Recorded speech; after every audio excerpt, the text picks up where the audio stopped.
নামক একটি জায়গা আছে, না জান্নাত না জাহান্নাম, এই দুই জায়গার মধ্যখানে একটা জায়গার নাম হলো আরাফ। এই আরাফে তাকে দাঁড় করে দেওয়া হলো।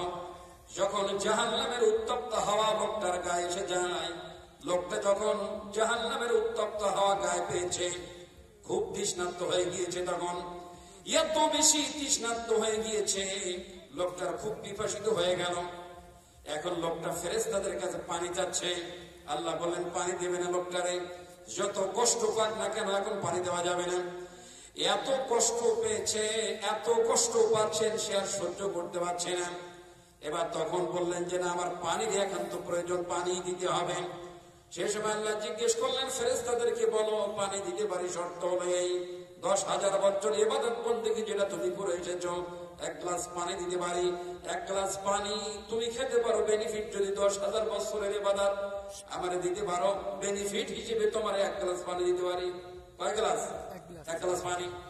আমার ভাইরা, বলে ইসরায়েল লোকটা এত তৃষ্ণা সহ্য না করতে পারে, ফেরেশতাকে বললেন ওই 1 গ্লাস পানি আমারে দেন, আমি 1 গ্লাস পানি 10,000 বছরের আমল নামার বিনিময়ে 1 গ্লাস পানি খেতে চাই। 1 গ্লাস পানি দেওয়া হয়ে গেল। পানি যখন খাওয়া শেষ, কত প্রস্রাবের জায়গা আছে, আছে না নাই? প্রস্রাব করতে হবে না আমার ভাইরা? এবার প্রস্রাব করতে হবে।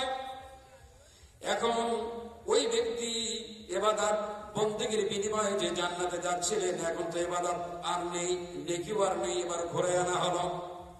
এবার যখন লোকটা জান্নাতে যাওয়ার জন্য যে পারমিশন ছিল, পারমিশন ক্যান্সেল হয়ে গেল, ও আর যেতে পারবে না। এবার আল্লাহ বলে তুমি কোথায় যাবা? কয় আল্লাহ আমি জান্নাতে। কয় জান্নাতে যাবা কেমনে?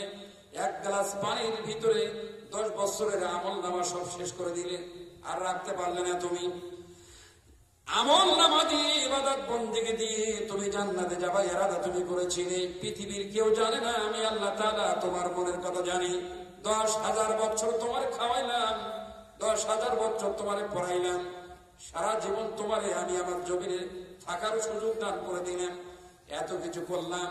আমি আল্লাহ তাআলা ওই তোমার আমল নামার দিকে যদি তাকাই আর আমার নিয়ামতের দিকে যদি তাকাই, 1 সেকেন্ডের জন্য তোমার ইবাদত বন্দেগী আল্লাহ তাআলার কাছে গ্রহণযোগ্য হবে না।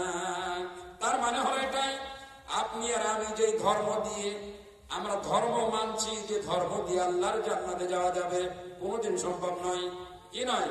কোনোদিন সম্ভব নয়। আর ধর্ম তো জানি না, ধর্ম বুঝি না, কিভাবে মানছি নিজেরাও জানি না। আমার ভাইরা, আল্লাহ তাআলা বললেন আল ইয়াউমা আকমালতু লাকুম দীনাকুম ওয়া আতমামতু আলাইকুম নি'মাতি ওয়া রাদিতু লাকুমুল ইসলাম দীনান। এই আয়াতের ভিতরে 3টা মারাত্মক বাক্য আছে। এই 3টা মারাত্মক বাক্য একটার সাথে আরেকটার মিল নেই। এই বাক্যটা আল্লাহ তাআলার ভাষা, বুঝেছি অর্থ আমরা আমাদের মাতৃভাষায়। আমার প্রিয় ভাইরা, আল্লাহ তাআলা বললেন আল ইয়াউমা, আল ইয়াউম মানে আজ, আজকে আমি পরিপূর্ণ করে দিলাম। আল ইয়াউম আমি আজকে হে নবী আপনার দ্বীনকে, ইসলামকে পরিপূর্ণ করে দিলাম, পূর্ণতা দান করে দিলাম।